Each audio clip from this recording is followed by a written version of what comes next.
Raditya Dika, Panji Pragiwaksono. bapaknya Alea. Dipanggilnya apa sih, Papa ya? Gue dipanggilnya Papa. Iya Papa. Papa gitu. Alea sekarang udah bisa. Nah, Alea ntar agamanya apa kira-kira? Agamanya apa? Agamanya Islam. Ya alhamdulillah. Ya kan gue cuma nanya doang gitu.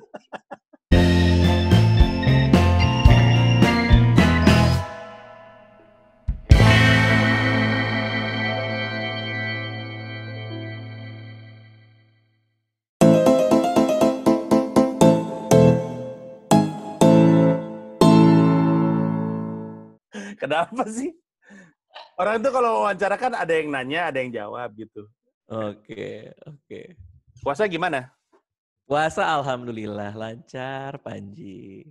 Soalnya kan lu kan akan menjadi contoh bagi anak lu ya. Anak lu Oh kan iya dong. ketika akan menjadi seorang muslimah, dia mencontoh bapaknya. Bapaknya puasanya Tapi lancar. anak gua belum bisa puasa lah, dia masih 11 bulan. Iya kan nanti. Apalagi Arisa lagi hamil. Iya, betul. Oh iya, berarti Anissa juga nggak puasa. Apa Anissa puasa? Enggak. Enggak ya, biar kondisi. Berarti lu sendirian dong yang puasa di rumah? Wah, ada banyak Pak di sini, Pak. Ada banyak sekali Pak di sini. Radit, terakhir lu sahur makan apa kalau boleh tahu? Sahur lu apa? Jadi gue lagi dikirimin nih sama keluarga. Jadi ada dendeng, ada Oh, nasi, ada banyak. wah enak. Sendirian. Enak. Apaan yang bener dong? Lo mau nanya apa sih? Gak apa-apa, orang kan nggak pernah tahu sisi religiusnya Raditya Dika. Iya sih, nggak penting juga sih. Memang betul. Kenapa orang kalau misalkan buka Google terus ketik nama yang muncul kedua adalah agama? Misalkan Raditya Dika terusnya muncul langsung agama gitu. Kayak Panji Pragiwaksono agama gitu. Iya ya, orang kita tuh kepo banget sih. Ini agamanya apa? Gue juga nggak ngerti dah. Apa ya? Maksudnya gue banyak ngelihat teman-teman YouTuber yang teman-teman komedian yang kayak gitu-gitu ya, selebritis. Selalu ada yang DM mereka terus nanya agama kakak apa gitu. Itu buat gue juga ya kenapa lo juga mau tahu sih gitu loh. Ngerti Gue gak juga sih? sering digituin, tapi biasanya Untuk karena apa ya? ada beat gue yang dianggap menghina Islam. Agama lu apa sih? Lu Islam bukan gitu. Kalau ke gue. Lu gak Oh digituin gitu emang? ya. Lu gak Gue pernah gak ada gitu nih. DM Gue sih? kan materi gue gak ada soal agama sama sekali. Ya enggak, tapi maksud gue kan pasti pada pengen tahu Bang Radit agamanya apa sih? Bang Radit orang Batak ya? Orang Batak kan Kristen gitu. Oh Ya. iya. Iya ada sih. Ada yang nanya sih. Cuman ya nggak gue, ya maksudnya gue kan juga jarang nanggepin komentar orang ya. Emang jarang banget gitu loh. Jadi ya buat gue lalu-lalu aja gitu. Nggak akan perlu gue capture terus gue jawab juga sih. Gue bisa berasumsi 1 tahun ke belakang ini adalah tahun paling menarik buat lu, correct me if I'm wrong. Karena bisa jadi 1 tahun ini adalah tahun di mana lu banyak ngalamin perubahan. Ada banyak perubahan dalam diri lu, iya. Oh ya banyak banget emang. Ya, menjadi ayah pasti mengubah perspektif. Hmm. Kalau menikah? Jadi gini. Depannya gitu lagi jadi gini. Gue ngerasa 2019-2018 itu ya adalah masa di mana gue menghadapi hal-hal baru dalam hidup gue. Jadi gue yang dulunya nggak kepikiran, kalau gue yang muda ya, gue kapan nikah, gimana gue punya anak, gue nggak kepikiran sama sekali bakal jadi kayak gimana gitu. Dan tiba-tiba gue menikah, gue punya anak. Jadi buat gue merasakan ada transisi diri gue gitu dari yang dulu sampai yang sekarang. Ada yang berubah dalam hidup gue, yang terutama di lingkungan eksternal gue gitu. Gue yang nggak bisa ngebayangin tiap hari bangun terus ngeliat orang yang sama gitu. Gue yang lebih Emang suka, biasanya kalau bangun beda-beda ya? ya nggak juga lah. Maksudnya gue nggak kepikiran gue bisa bangun terus ada orang di sebelah gue untuk seterusnya dan orang yang sama gitu. Jadi itu aja udah ngebuat gue ngerasa cukup suffocated ya, cukup Wow. gitu kan. Dulu gue ngerasanya gitu. Apalagi ada anak satu kasur gitu. Nah ternyata setelah gue menjalani itu bisa-bisa aja gitu, bisa-bisa aja. Dan Tapi nikmat-nikmat aja. nikmat-nikmat aja. Iya, ada aja di belakangnya, nikmat-nikmat aja. Gak nikmat-nikmat banget sih, karena gue pasti masih punya waktu buat sendiri ya. Tapi nikmat-nikmat aja. Lo harus menyadari bahwa gue adalah tipe orang yang ketika gue kuliah, gue bisa 2 bulan gak ketemu orang. Gila. Sebulan gak ketemu orang. Jadi di kamar apartemen gue, langsung turun ke bawah, kebetulan kampus gue itu nyebrang. Kan lu pernah ke Adelaide kan dulu? Ya betul, gue pernah lihat tempat lo. Tinggal nyebrang ke Adelaide University, kan cuman tinggal nyebrang satu jalan doang gitu. Terus gue kelas, abis itu ke atas lagi udah. Makan, tidur, main game, turun lagi, nyebrang lagi gitu sampai 2 bulan. Sampai gue pernah ketemu teman gue di Rundle Mall tuh yang garis itu tuh. Iya. Kaget ngeliat gue gitu, lah Raditya gitu. Iya kenapa gitu. I thought you were dead, dia bilang gitu. Gue gak mati, gue masih ada di apartemen gue. Cuma gue kagak ketemu orang aja. Nah itu penting disadari bahwa gue orang tipe yang kayak gitu loh. Gue tipe yang suka banget menyendiri gitu. Di dalam kepala gue menyendiri itu hal terbaik yang bisa gue lakuin. Dan gue menikah, jadi kan bisa lo bayangkan betapa itu mengubah semuanya gitu loh. Nah untungnya semua keresahan gue ini gue punya tempat penyaluran, which is tadi stand up comedy. Makanya kalau tadi lo bilang setahun ke belakang tuh perubahan buat gue, baik secara personal maupun secara karya yang gue hadirkan juga berubah. Karena selama kita temenan, selama gue punya Twitter apa segala macam, ya gue ngomongnya pasti cinta-cinta, ABG, Ya. apalah. Karena Gue kan, pikir lu akan jadi kayak Leonardo DiCaprio. which is? Single aja sampai tua. Dia kan belum Gitu nikah sampai ya? sekarang. Iya ya. Iya, dia tuh the biggest joke about Leonardo DiCaprio adalah dia mulai pacaran sama perempuan yang umurnya jauh di bawah dia. Ya itu kata Ricky Gervais di Oscar ya kalau nggak salah. Dan itu kan bercandaan umumnya, cuman Ricky Gervais aja yang berani ngomong itu di atas panggung. Gue pikir lu bakal kayak gitu juga, karena kan maksud gue lingkungan lu kan lingkungan muda gitu. Gue pikir nih Radit bakal sampai tua pacarannya kayak Woody Allen gitu. Woody Allen tuh itu agak parah sih ya. Dia menikahi anak angkatnya. Kebetulan saya tidak punya anak angkat dari Korea Selatan ya. Jadi ya tidak dong. Paling kucing doang. Iya. Tapi ya benar gue juga ngerasa kayak gitu. Gue ngerasa apa yang gue pengen itu sudah tercapai semuanya pada saat itu dalam poin karir gue. Apa yang gue mau sampaikan udah tersampaikan semua dalam film, dalam buku, dalam tweet, dalam YouTube udah tersampaikan. Terus apa lagi gitu loh. Jadi gue ngerasa secara seniman, secara artistik, gue juga ngerasa udah selesai gitu pada saat itu. Cuman memang pada saat itu, ini aneh banget sih, gue lagi berdua sama Nisa, dan gue tiba-tiba mikir, kalau emang gue sama dia selama ini dan gue baik-baik saja, kenapa enggak gue jadikan ini selamanya? Paham gak maksud gue? Kalau emang ini baik-baik aja dan gue nggak pernah berantem sama Anissa, gue nggak pernah ngerasa aneh sama dia, nggak pernah ngelihat dia terus ngejudge dalam hati gue ini orang kenapa sih gitu, nggak pernah gitu. Kalau ini memang baik-baik aja, kenapa nggak selamanya kayak gini gitu? Jadi gue bilang ke Anissa gitu, gimana kalau kita nikah aja gitu? Hah? Dia kaget. Kagak ada cincin, kagak ada romantis, kagak ada apa. Cuman bilang gitu doang, gimana kalau kita nikah aja gitu. Itu jadi masalah nggak lu ngomongnya kayak gitu? Di gue sempat jadi masalah soalnya. Gue aja gue. Buat Anissa sih nggak jadi masalah ya. Tapi ya jadi masalah buat gue ketika dia melihat adegan-adegan di film. Itu lihat. Di film aja seperti itu. Atau YouTuber-YouTuber lain kebanyakan duit yang ngelamar pacarnya dengan hal-hal yang ekstravagan. Yang ngebuat dia tiba-tiba kirimin link di DM atau di WA. Lihat tuh gitu kan. Terus gue lihat, ini kenapa sih gitu. Ya gimana gitu tapi buat Anissa, kenapa gue menikahi dia dan gue happy aja sampai saat ini adalah dia ngerti sisi itu dari gue gitu. Dia paham bahwa gue emang orang yang beda dan aneh dan dia nerima itu gitu. Dan itu susah loh. Setelah lu nikah lu udah sempet nulis buku lagi nggak sih? Setelah nikah lupa sih. Oh setelah nikah? Enggak. Setelah nikah enggak. Enggak. Jadi belum ada nih produk buku yang lahir dari hidup pernikahan. Produk buku yang lahir dari hidup pernikahan. Enggak ada. Belum ada. Nah masalah buku ini kemarin si Ernest, kan gue sempat live juga sama Ernest. Terus dia juga nanya sama gue. Lu tuh kenapa gak nulis buku lagi sih? Kenapa lu jadinya ke film, jadinya ke stand up bla bla bla gitu. Terus gue bilang, karena gue tuh sebenarnya bukan ngebelain sebuah format tertentu untuk membuat sebuah karya gitu. Tapi gue punya keresahan yang pengen gue sampaikan. Nah formatnya apa itu terserah aja gitu. Gue happy dengan apapun format yang bisa gue dapat. Kebetulan gue lagi suka stand up ya gue taruh di stand up. Kebetulan gue lagi senang bikin film dan ada opportunity buat itu ya gue taruh di film. Nah kegelisahan semua soal pernikahan buat gue tuh sangat immediate dan apparent. Jadi sehingga gue harus mencari format yang paling pas gue untuk komunikasikan ini. Dan memang gue sempat nulis itu untuk jadi buku sempat.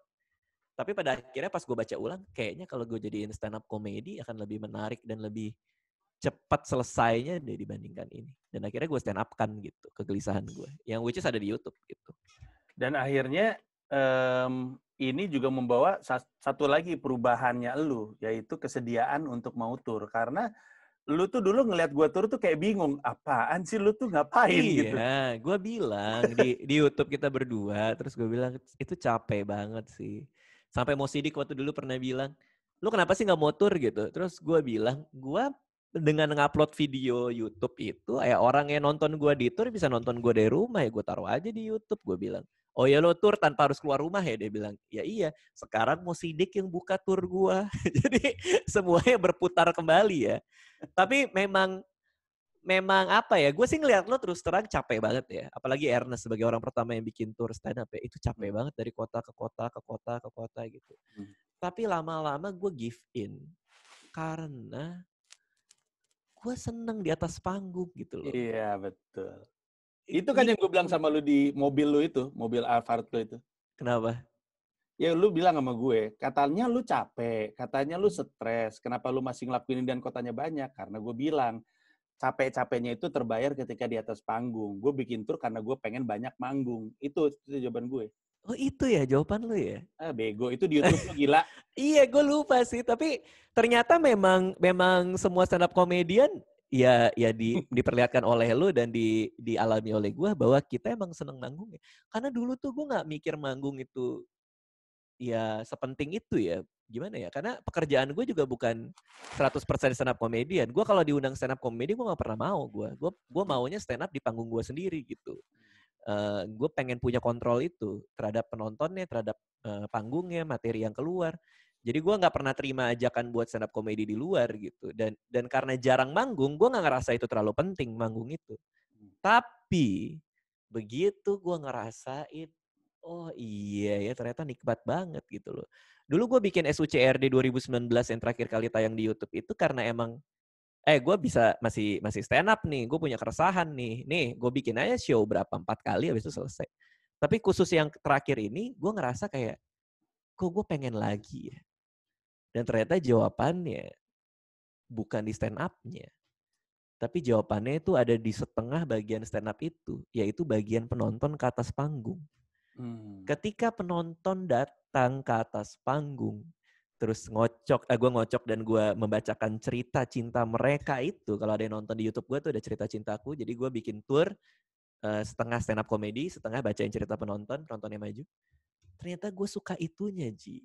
Gue suka ketidakpastian yang gue dapatkan ke atas panggung. Karena menghafalkan materi stand up comedy 1 jam, ya udah gitu.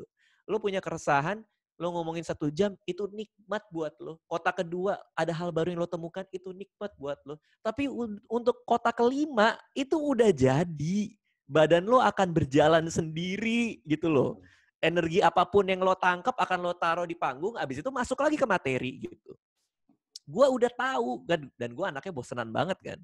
Jadi setelah kota kelima, ya pasti gue ngerasa kayak, ya udahlah gue udah tahu apa yang gue rasain gitu.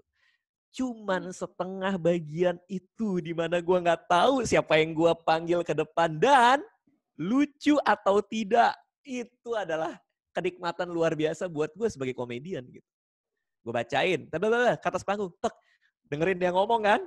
Gimana cara melucukan ini teman-teman?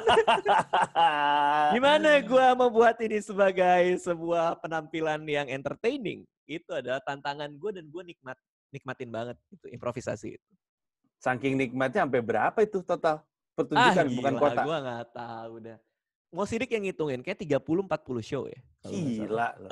Banyak banget ya. 30-40 show loh. Kayaknya ya. Mau Sidik yang ngitung dengan pasti, gue lupa. Tapi Yeah. seharusnya sih kira-kira segituan sih. Nah itu kan dari orang yang nggak ngerasa ada kebutuhan untuk manggung, tiba-tiba ngerasa senang di atas panggung. Itu yang membuat gue ingat bahwa salah satu kebahagiaan gue nggak tahu ini genuine dari lu atau emang lu ngomong aja di atas panggung untuk serving penonton ya, tapi lu bukan tipe orang yang seperti itu juga.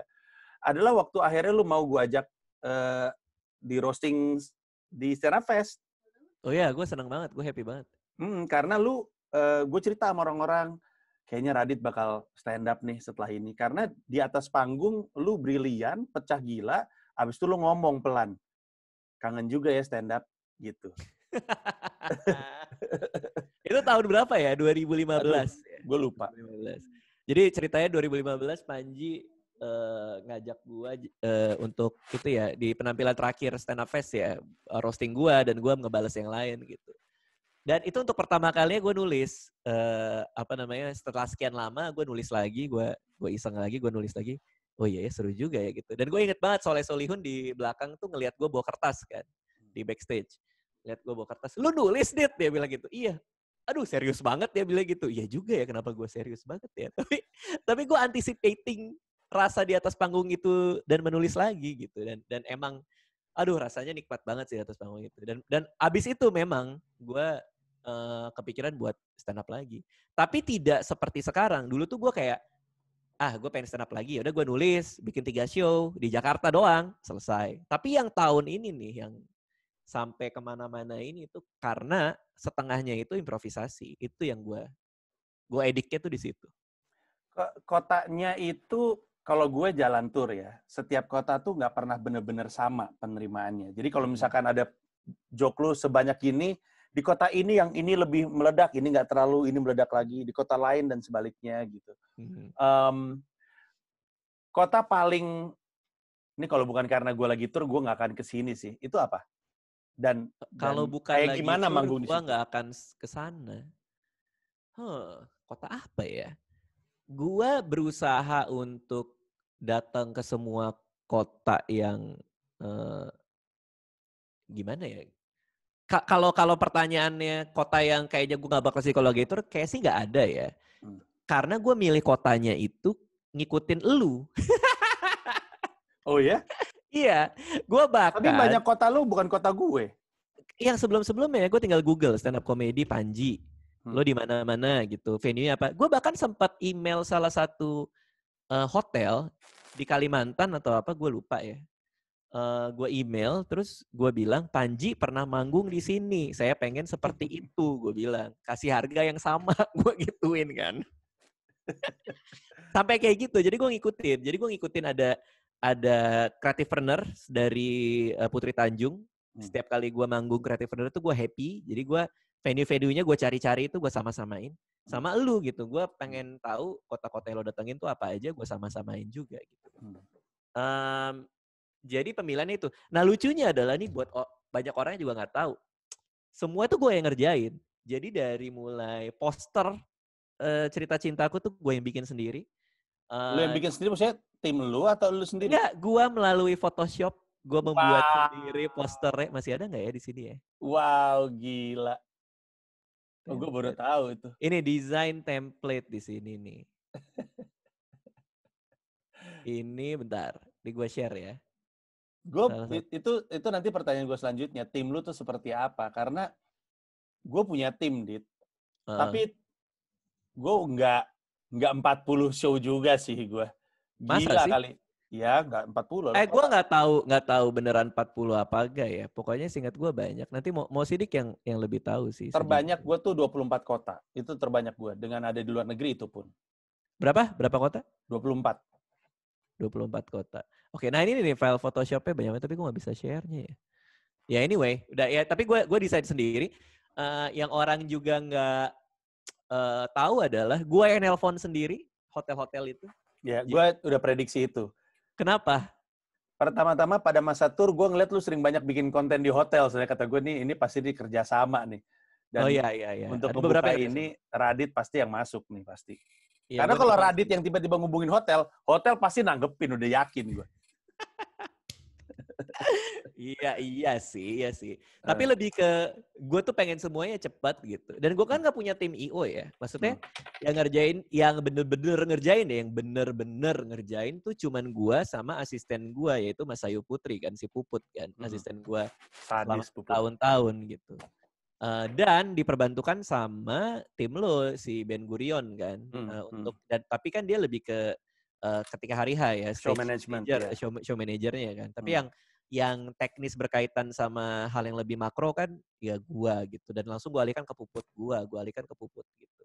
hmm. Jadi Sakti. pertanyaannya adalah kok bisa 40 kota, sekali lagi gue mungkin lebay kali ya, tapi jumlahnya banyak lah. Kok bisa kota segitu banyak, show segitu banyak, bukan kota ya. Kok bisa show segitu banyak yang handle cuman sesedikit orang gitu. Ya karena gue juga nggak ribet sih, terus terang ya. Kayak panggungnya juga sederhana, lampu sorot satu doang, gue suka ruangan gue gelap. Terus gue nggak pakai opener gitu-gitu sih. Jadi makanya manageable. Faktor revenue yang lu terima itu Hmm. jadi pengaruh apakah lu mau ngelakuin lagi atau enggak ke depannya nanti? Faktor duit yang gue terima dari Ya. ini semua. Jadi setelah lu, ini kan lu jalanin sendiri. Kalau gua nggak salah, lu nggak ada sponsor kecuali yang terakhir yang akhirnya Nggak ada batal kan? sponsor. Oke. Kecuali yang Jadi, akhirnya batal ya. jadi setelah lu jalanin semua, kan lu tahu dong duit yang masuk ke lu. Iya. Nah, angka yang lu terima itu, apakah itu kemudian jadi salah satu faktor pertimbangan, gue mau tur lagi nggak ya kapan-kapan? Kalau Atau untuk gue saat ya, ini murni kebahagiaan? kalau gue setiap kali mau ngelakuin sesuatu kan pegangan gue cuma 2 dari 3. Apakah ini ada uangnya? Apakah ini membuat gue tumbuh? Atau apakah ini ngebuat gue happy? Jadi cuma 2 aja pasti gue bikin lagi. Nah untuk yang tour ini gue udah dapat 2 itu gitu. Jadi gue akan bikin lagi kalau ada waktunya gitu. Minimal gue happy lah. Dan gue grow juga. Ya. Satu kota paling banyak 3 katanya. Show? Nah. Enggak, 2. Oh 2. Selalu yang kedua lebih matang nggak sih?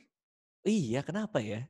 Ya Selalu karena kayak gitu ya? yang pertama tuh kayak latihan, kayak gladi gitu.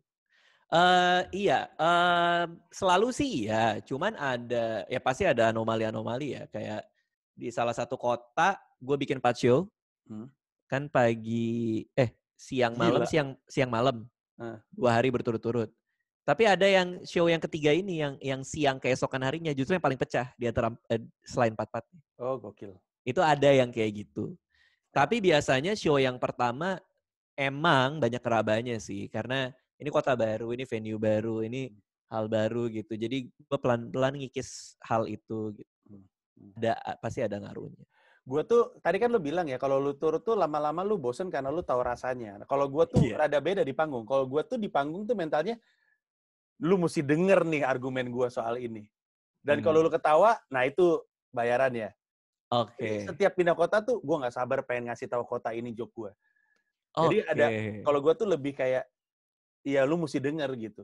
Makanya gue selalu antusias. Setiap kali datang ke kota tuh, semua orang tahu. Gue tuh selalu pengen manggung. Karena gue cari cuman, penonton mesti tahu nih apa yang mau gue omongin gitu. Karena bayarannya di situ. Nah, berkaitan dengan itu, kadang-kadang ada satu kota tuh yang kondisinya aneh sendiri sehingga kita juga punya improvisasi lebih liar lagi. Gue ambil contoh, gue di Makassar, itu pernah 3 jam, nggak sengaja, gara-gara di atas panggung gue baru tahu Makassar ternyata nggak punya kebun binatang. Jadi gue riffing Makassar nggak punya kebun binatang tuh setengah jam. Lu nggak tahu gajah bentuknya kayak apa ya gitu. Pokoknya semua yang ada di kebun binatang yang mereka nggak tahu tuh gue bahas gitu. Lu ada kota kayak gitu nggak?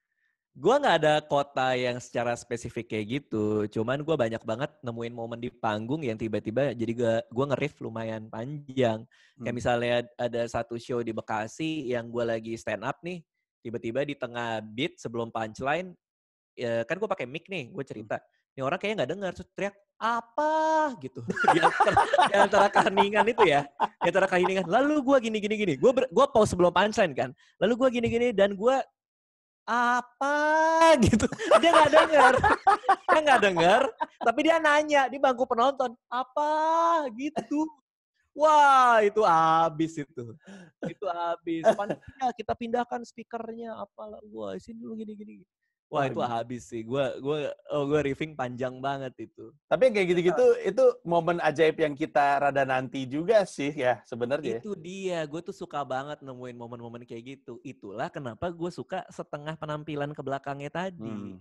Karena setengah penampilan ke belakang itu semuanya begitu. Masa ada?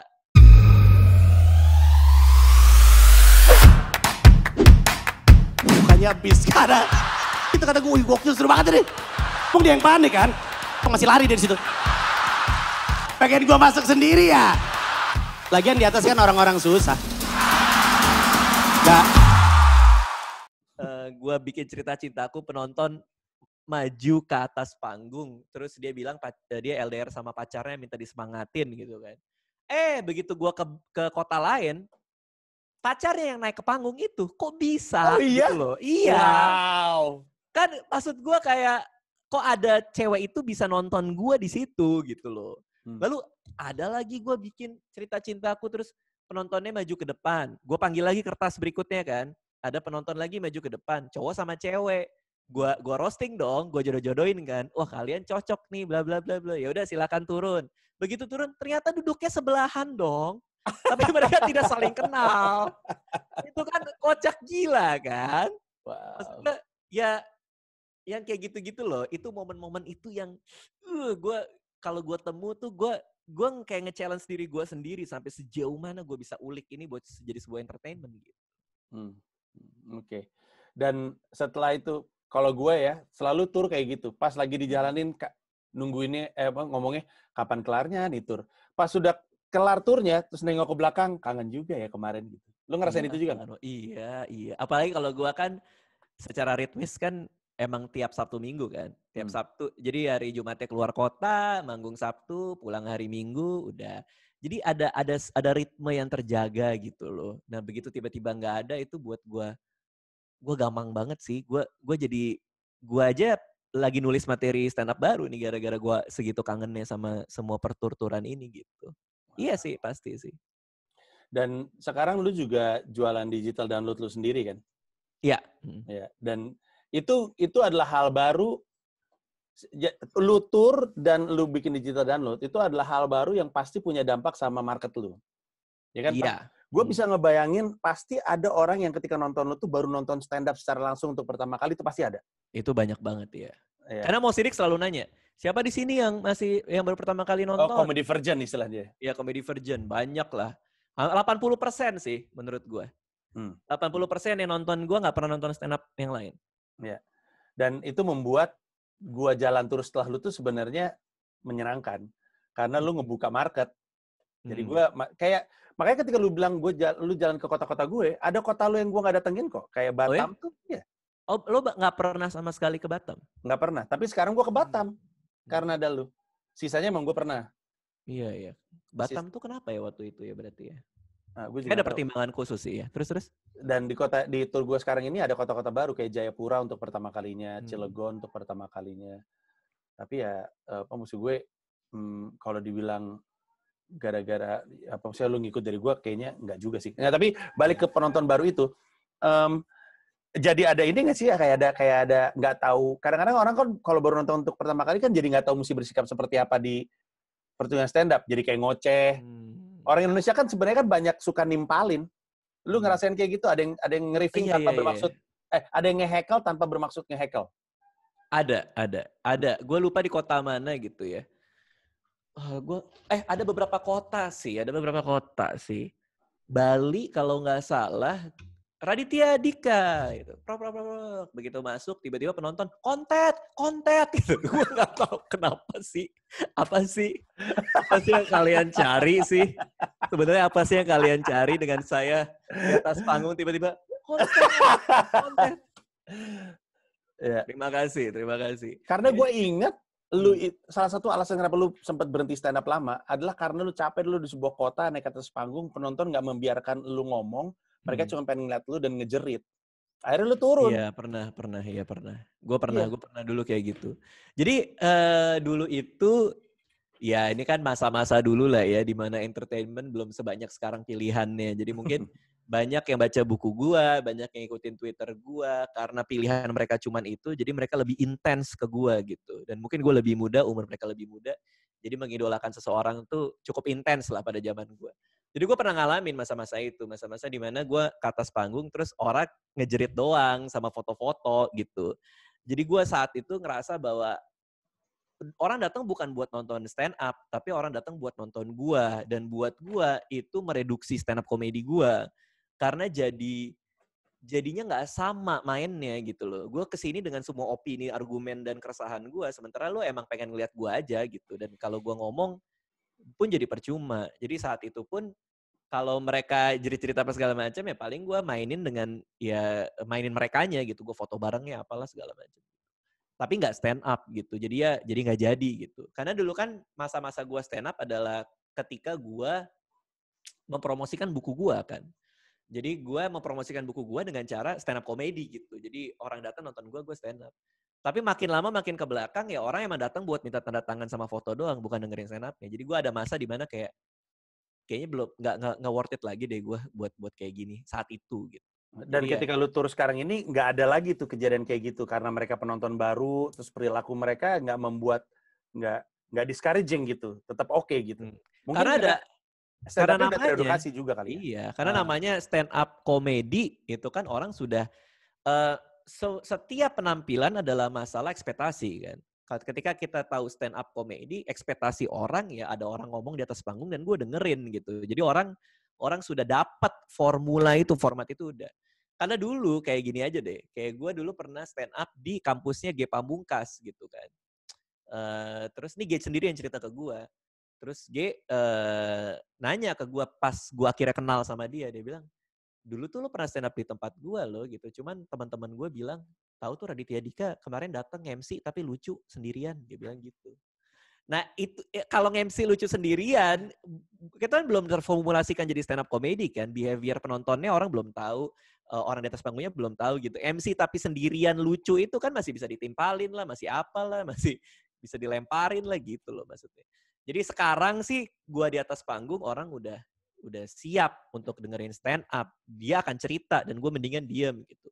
Tapi ada aja kayak di Bali yang kontet gitu. Cuman kan buat gue ya karena gue udah cukup lama stand up, malah gue mainin gitu loh. Malah gue balikin ke diri gue sendiri, gue roasting diri gue lagi, gue riffing bentar, abis itu gue lanjut ke materi gue gitu.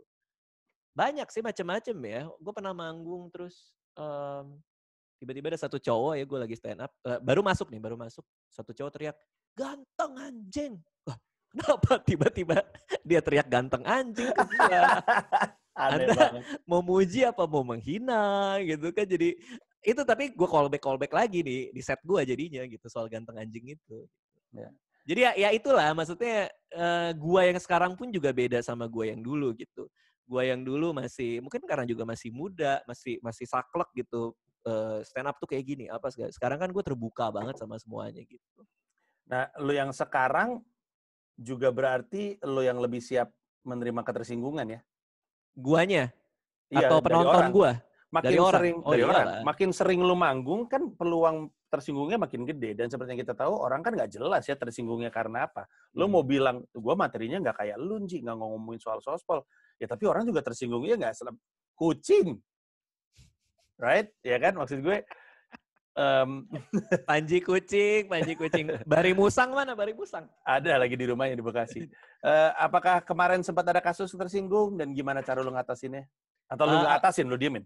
Kalau gue sih alhamdulillah dari semua yang gue bawa ke atas panggung sih aman-aman aja ya. Maksudnya karena gini Ji, kalau dari gue komedi itu kan selalu kita lihat objeknya kan. Siapa yang kita objektifikasi gitu. Siapa yang kita taruh sebagai dalam tanda kutip korban untuk menjadi tertawaan gitu. Nah kebetulan karena gue main aman di YouTube dan kawan-kawannya gitu kan. Gue sebelum manggung pun gue juga cerita ke penulis gue si Reza gitu. Untuk kita sama-sama telusuri objek di dalam jok-jok ini apa gitu. Nah, so far sih aman-aman aja karena semuanya tuh larinya ke gua gitu. Yang diobjekkan adalah keluarga gua, anak gua, perilaku gua sebagai bapak yang bego banget, nggak ngerti apa-apa gitu. Jadi objeknya itu selalu gue, istri gue atau anak gue. Berkaitannya cuma berputarnya di situ doang gitu. Jadi kalaupun ada yang tersinggung, paling itu tersinggung atas istri gue, which is konyol juga gitu loh. Itu tersinggung atas diri gue sendiri, which is lebih konyol lagi. Gue yang ngatain diri gue, kenapa lo tersinggung gitu maksudnya. Jadi gue melimitasi kemungkinan-kemungkinan itu. Kan beda sama teman-teman lain kebanyakan yang mungkin keresahannya memang di situ. Jadi yang dibicarakan adalah hal-hal yang secara objek bisa dengan mudah membuat orang tidak rela kalau itu dibicarakan gitu sih. Lo tahu komedian namanya Coki Anwar kan? Tahu Coki. Lo tahu ada yang tersinggung sama dia? Coki Pardede. Bukan Coki Pardede, Coki Anwar. Oh, Coki Strong. Coki Strong. Oh iya, karena dia strong. Karena joke-nya aneh kan? Lo tahu joke-nya seperti apa? Lo masih inget kan? Enggak. Nih, gua kasih tau sama Radit sama yang nonton. Ini joke-nya Coki Anwar. Selamat malam orang-orang lemah yang kalau nonton bioskop menghadap layar. Saya menghadap proyektor. Itu silau. Itu joke-nya dia tuh. Ya. Itu joke-nya dia.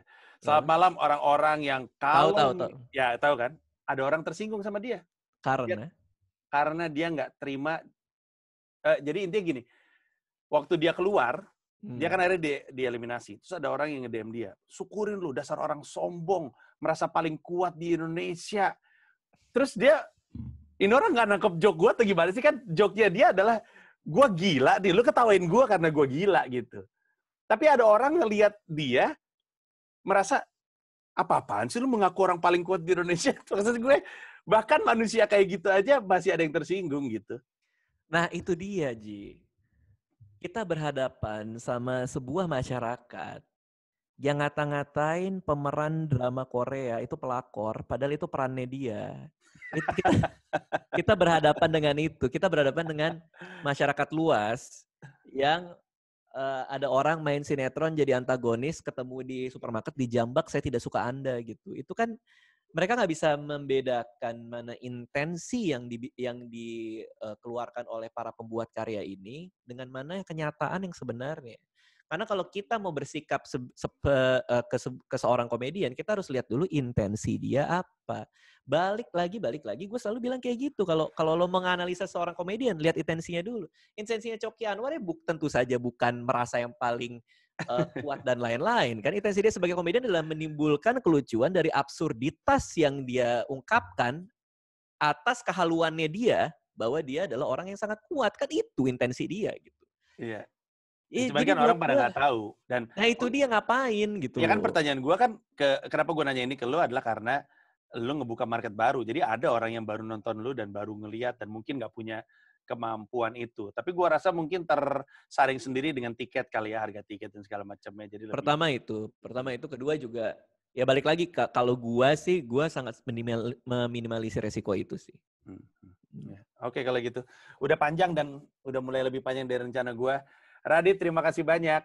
Oh udah, segitu doang? Udah. Orang kalau misalkan mau nonton digital download lu kemana? Bisa ke ceritacintaku.com. Ceritacintaku.com. Silakan diunduh. Berapa harganya itu? Itu sekarang 149.000 kalau nggak salah ya. Oke, 149.000. Silakan disikat. 159 atau 149 gue aja lupa yang jualan. Pokoknya beli dah. Beli. Ya, okay. Kalau nggak lo kasih tahu belinya di sana ya, di sana beli. Ya udah, ceritacintaku.com. Oke. Terima kasih banyak. Thank you, Panji. Berarti gue senang sekali ngobrol sama lo kali ini karena akhirnya gue ngajak ngobrol soal stand up ada yang berbalik dari lu. Maksudnya apa tuh? Ya gue bisa cerita, kita sekarang bisa cerita dua arah soal tour. Karena lu baru gitu. aja hangat pengalaman soal itu kemarin. Kalau kemarin kan lu nanya ke gue soal tour. Lu tur gitu. Gue pengen lagi sih, terus terang ya. Gue pengen lagi. Udah apa ya? Kangen itu beda sih. Gue ngerti sih perasaan lo sih. Karena kemarin gue ngobrol sama lo, terus lo bilang gue bisa gila nih kalau gue atur nih. Ya gue ngerti. Perlahan-lahan gue mulai paham. Ya, oke. Berarti Indonesia akan menantikan pertunjukan berikutnya dari Raditya Dika Dimas masa mendatang. Radit, makasih banyak ya. Ya, kasih ya. Dadah. Thank you. Bye.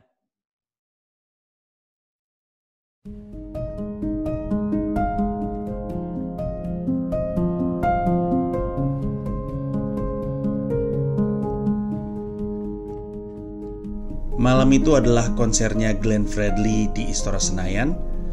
Gua membuka konser tersebut dengan stand up, pecah.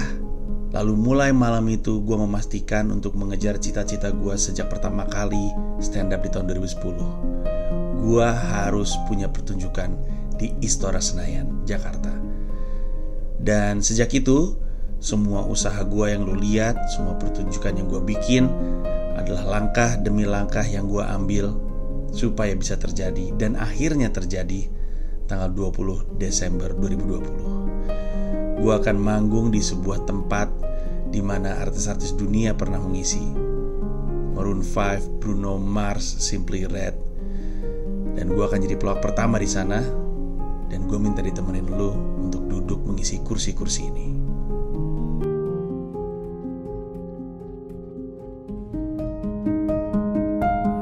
Lo akan duduk di sekitar istora ini. Semua sisi yang lo bisa lihat akan diisi oleh penonton dari pojok ke pojok, termasuk yang di belakang gua, termasuk di area lantai. Semua ini akan diisi kursi. Nah, kalau pertanyaannya adalah panggungnya di sebelah mana?